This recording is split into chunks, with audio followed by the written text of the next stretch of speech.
Everyone in the world has select fears that are only unique to them.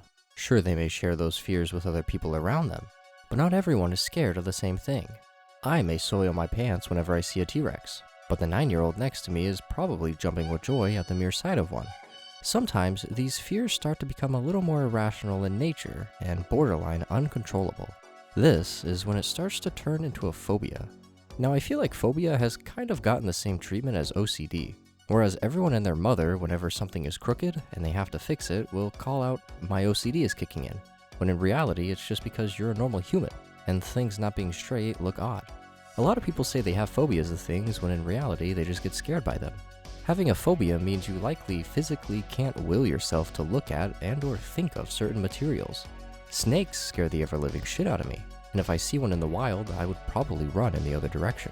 But I don't have a snake phobia. You know why? It's because if I see a snake handler in public offering to let people hold their giant pet snake, I'll go up and hold it and think it's cool, which erases the possibility of it being a phobia. However, there seems to be almost an infinite amount of phobias. It definitely gets pretty out there to say the least. Like for instance, did you know that hippopotamonstrossequipedaliophobia who thought I was gonna get that on the first try? Did you know that hippopotamonstrossequipedaliophobia is the fear of long words? Yeah, give a medal to whoever named that. There's philophobia, the fear of love, numerophobia, the fear of numbers. Hell, there's even phobophobia, which is the fear of having a phobia. It gets crazy, I tell ya. It's said that an estimated 9.1 of US adults aged 18 and over had a specific phobia the past year. Who knows? Maybe you are one of them. When a person experiences a specific phobia, it's said their feelings turn into uncontrollable anxiety, resulting in chest pains, rapid breathing, shaking, sweating, the usual panic attack. Most of the examples that we will be looking at today come from the man himself, Mr. Friend. And if you don't recall, he was the one who made all those clay-styled horror shorts we covered a little bit ago. Man, time sure does fly. Luckily for us, outside of the clay horror, Mr. Friend has a plethora of short and sweet horror animations that do an excellent job at representing certain phobias. We will start out with some really common phobias, but the further down the line we go, the wackier these are gonna get. As always, be sure to check out the work of Mr. Friend before heading on over here for us to traverse the land of phobias together. But without further ado, let's put on our phobia reflectant gear and hope we don't develop any of our own. But before I let you get too far, just wanted to let you guys know that me and some of the gang will be attending Phoenix, Arizona's Game On Expo 2025, all 3 days, April 4th through the 6th. No affiliation with the event, just there to have a great time at the convention, so if you have your own tickets or are planning on it, you may see some familiar faces. Be sure to follow us on Instagram to get more updates as the event gets closer. And be on the lookout soon, because it's likely more conventions that we plan to go to are on the way. But anyways, now you can pass through. Thalassophobia. This one may be one of the most common. The fear of deep bodies of water. The endless sea. This isn't to be confused with aquaphobia, which is the complete fear of water itself. What a nightmare. Thalassophobia more has to do with the ocean, and potentially what lurks within. Interestingly enough, there is bathyphobia, which is strictly the fear of just deep water. I know earlier I said thalassophobia was the fear of deep water, but bathyphobia sounds more like the fear of stepping into a puddle, only to find out it's a chasm that you've now sunken into. It's strange to see how many of these phobias overlap each other in fear characteristics, but at the same time, they are in different categories. You would think we would just have one classification, fear of water, but we have to have the specifics, like is it just the fear of water, or specifically deep water, or specifically deep ocean water. It can get super specific, and trust me when I say, I'm sure there are phobias on here you haven't ever heard about. But when it comes to thalassophobia, I believe Mr. Friend has the perfect video to encapsulate the horror behind the phobia. Fittingly enough, the video is titled, "Don't Watch If You Have Thalassophobia." So, you've been warned, I suppose. Let's hope this video isn't how you find out. We start off as a lone individual on a raft, adrift at sea, already off to a good start. We turn to the left and see that we have gotten into this predicament due to a plane crash. But luckily, down to our feet is a flare gun. Could be our only chance. We point it to the sky and fire it off, hoping someone sees. But once the flare comes back down to the water, it becomes very apparent that we aren't as alone as we thought.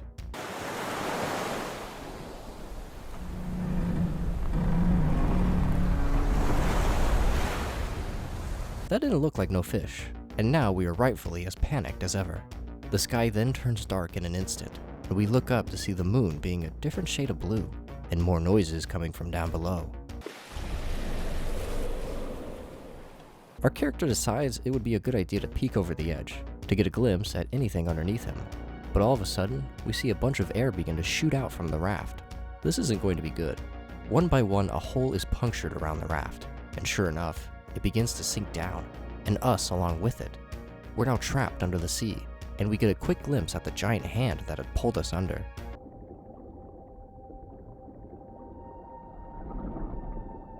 Our lone wanderer shoots off one last flare under the water to try and get a better look, and needless to say, I think I would have rather not known what was here.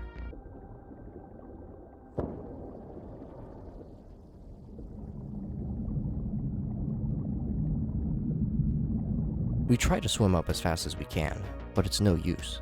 The strange humanoid giant has already gotten a hold of us, and we get pulled to the very bottom of the ocean. While I may not have the phobia, I would rather put a bullet through my skull than be stranded at sea. The sea itself is scary enough, but I think it's the vast emptiness that unsettles me the most. Who knows? Maybe it's a phobia. By the way, it is. It's called kinophobia. Oh no, bro. An example of thalassophobia in film that I can remember is the movie Open Water, which is based on a real story of two scuba divers who were stranded at sea when their head boat left them behind. The married couple Tom and Eileen Lonergan were left by themselves in the middle of the Coral Sea. According to Wikipedia, it was not until 2 days later, on January 27, 1998, that the pair was discovered to be missing after a bag containing their belongings was found on board the dive boat. A massive air and sea search took place over the following 3 days, although some of their diving gear was found washed up later on a beach miles away from where they were lost, indicating that they drowned, and their bodies were never found. Fishermen found a diver's slate and wrote down what it reportedly read: Monday, January 26th, 8 a.m. To anyone who can help us. We have been abandoned on Agincourt Reef by MV Outer Edge. Please help us. Rescue us before we die. Help. No one knows how exactly the two met their fate. Put a spoiler warning for Open Water, please. But in the movie, if I remember correctly, the male character gets attacked by a shark and ultimately dies to his wounds, leaving our female character by herself. Once the sharks start to surround her and the dead floating body, she sees no other option. She takes her gear off and sinks herself down. It's a really grim ending to an already grim movie, based on an already super grim tragedy. If you didn't have thalassophobia before, you may have it now. But what's neat about the video we covered from Mr. Friend is that it transitions us perfectly into our next phobia. Megalophobia. This phobia is associated with the intense fear of large objects. And no, I don't mean like something slightly taller than you. This can, however, range from objects you see every day, from tall skyscrapers to supersized boats. However, it would definitely be attributed to that giant humanoid monster we saw at the bottom of the ocean in the last Mr. Friend video. And it seems that Mr. Friend really enjoys combining the two phobias together, a double phobia combo. In his video, The Bloop Spotted, we see a good mix of thalassophobia and megalophobia combined, just like the last one, except we get a better look at our monster this time around. According to the video, a low-frequency, high-amplitude underwater rumbling could be detected in 1997. The noise was named the bloop, and the public was told it was just an icequake. Yet the truth was that the sound came from an enormous underwater creature. We watch as unknowing dive teams go out to discover the source of the noise, and as we can see, a horrific phobia-inducing nightmare comes out from the dark.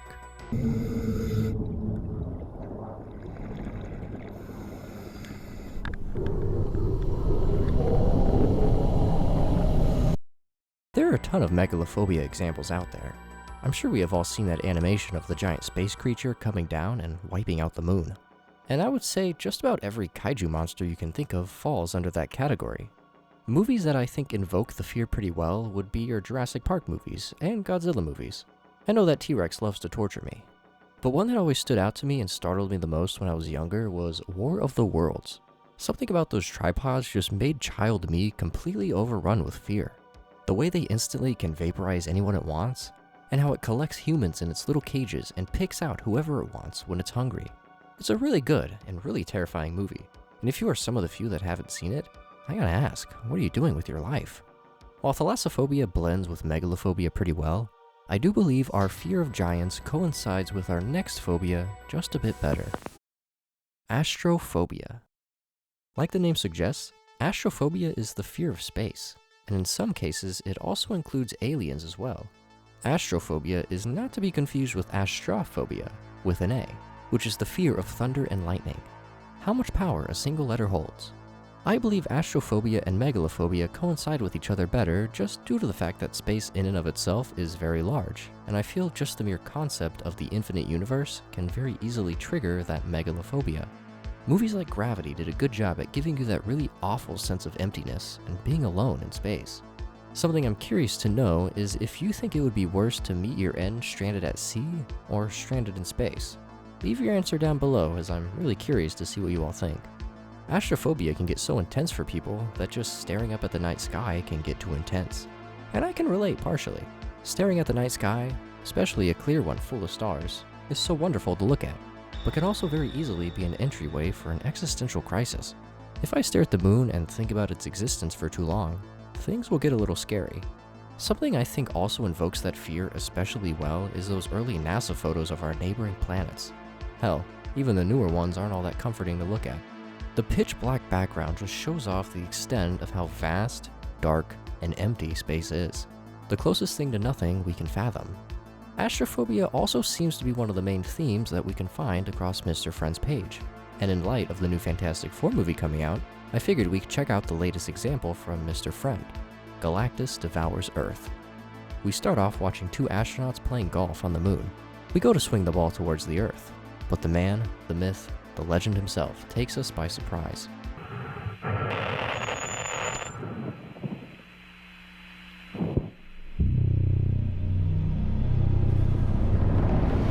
Galactus grabs Earth with one hand and crushes it down. Then he brings it up to his mouth to begin chowing down.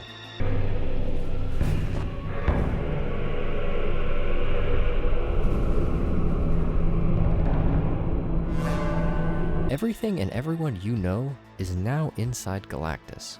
Literally everything. That's what honestly makes Galactus one of the most threatening villains in all of Marvel. That one image of Galactus just about to swallow Earth whole with ease is one of the scariest designs for him I have seen in a while. Let's hope the second attempt at bringing him to live action doesn't go horribly wrong. However, so far we have covered more of the common phobias out there, the ones that you can picture yourself fearing as well.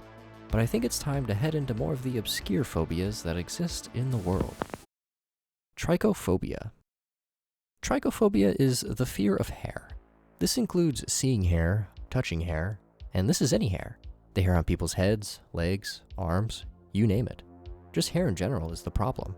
And I was actually having a tough time finding good examples of when hair would actually be scary. But then it came to me, and I felt like an actual idiot. Constantly throughout the ring, one of Sadako's main features is that horrifying long black hair that covers her face and most of her body. There are plenty of scenes throughout the movie that utilize hair as the thing that scares us in the moment. When our main character is pulling the hair out of her mouth, that's a pretty torturous scene to watch. And even when she is knocked into the well, and we see the black hair come up with her hand, that hair is synonymous with Sadako. Without it, she wouldn't be nearly as scary as she is. I feel like that mostly has to do with the fact that the hair covers her face, so most of the time you have no idea what she looks like underneath those super long bangs. That's kind of why in the end, when they do show her face, it kind of takes the horror out of it for me. She kind of just looks like a horror monster. But with the hair, that face could be your worst nightmare for all you know. This example may not exactly be in line with trichophobia, but it still has to do with hair, and that's The Grudge. I think the shower scene is an insanely effective moment in horror. The hand coming out from the hair and reaching out is horrific to think about. And I do think the hair does play a part in why that scene is effective. I think wet hair, especially darker hair, just doesn't look right for some reason when it is sprawled across things like your hands and fingers. Needless to say, I'm actually surprised horror movies don't utilize this method often, and use hair as a key characteristic to their horror threat. Omphalophobia. They're just going to keep getting stranger, folks, as omphalophobia is the fear of belly buttons. And just to be clear, I am in no way trying to make fun of people who have these phobias, as I am sure living life afraid of things like hair and belly buttons is actually a devastating way to live. But you also can't help but curiously acknowledge how odd it can sound to hear that someone can have such an intense fear of such things. Things that I'm sure most of us can't even fathom being afraid of. When it comes to examples, however, Just like the last phobia, it was kind of difficult to find media that represented this fear in any capacity. I do remember back to the movie Scourge from 2008, which includes this pretty nasty scene of this creepy bug creature digging its way into someone's belly button. And it's honestly a scene I think I repressed for a reason. The only other example I can think of, and this may seem silly, is the Adventure Time episode where Finn gets trapped in this psychedelic dream by the weird worm, and out of nowhere water starts to shoot out from where it normally doesn't.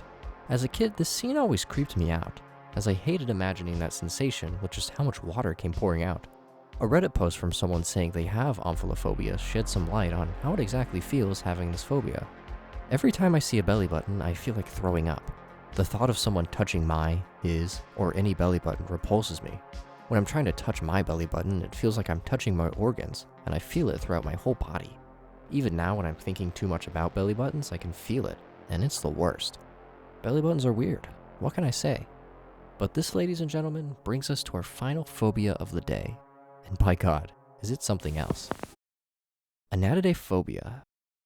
I don't think you will ever guess what this phobia is all about.